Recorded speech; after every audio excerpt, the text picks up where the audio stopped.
வாங்க பழங்காலத்தோட ஒரு பெரிய மர்மத்துக்குள்ள போகலாம். இது சிந்துவெளி நாகரிகத்தோட கதை. காலப்போக்குல காணாம போன ஒரு மாபெரும் நகர சமூகம். முதல்ல இது உலகத்தோட மிக பழமையான பெரிய நாகரிகங்கள்ல ஒண்ணுன்னு தெரிஞ்சுக்கோங்க. யோசிச்சு பாருங்க, அதோட பரப்பளவு 1.5 மில்லியன் சதுர கிலோமீட்டர். பாகிஸ்தான், இந்தியான்னு பறந்து விரிஞ்சிருந்தது.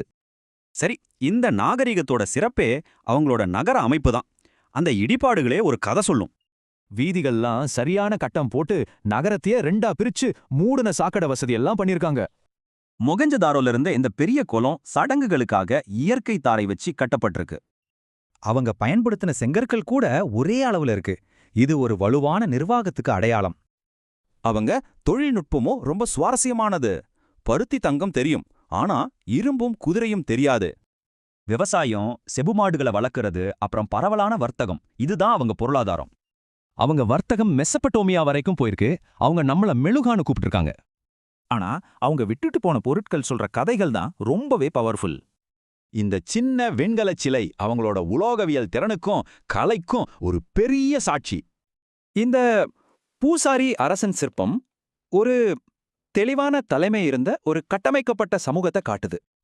இந்த பசுபதி முத்திரை அவங்களோட ஆன்மீக வாழ்க்கைய காட்டுது. இது சிவனோட முந்தைய வடிவமா? அவங்களுக்கு எழுத்து மொழி இருந்திருக்கு, ஆனா நம்மால இன்னும் அதை படிக்க முடியல. அப்ப என்னதான் ஆச்சு? கிமு 1900 வாக்குல இந்த செழிப்பான நாகரிகம் சரிய ஆரம்பிக்குது. யாருக்கும் இதுதான் காரணம்னு உறுதியா தெரியல, ஆனா பல காரணங்கள அறிஞர்கள் சொல்றாங்க. ஆனா இது உண்மையிலே ஒரு முடிவா இல்ல ஒரு மாற்றமா? ஒரு சுவாரஸ்யமான கோட்பாடு அவங்கள தெற்கு பக்கமோட இணைக்குது. பாருங்க, பாகிஸ்தான்ல இருக்கிற ஊர் பேரும் தமிழ்நாட்டு ஊர் பேரும் ஒன்னா இருக்கு. மொழி மட்டும் இல்ல, தாய் தெய்வ வழிபாடு, ஈமத்தாழன்னு பல விஷயங்கள்ல ஒற்றுமை இருக்கு.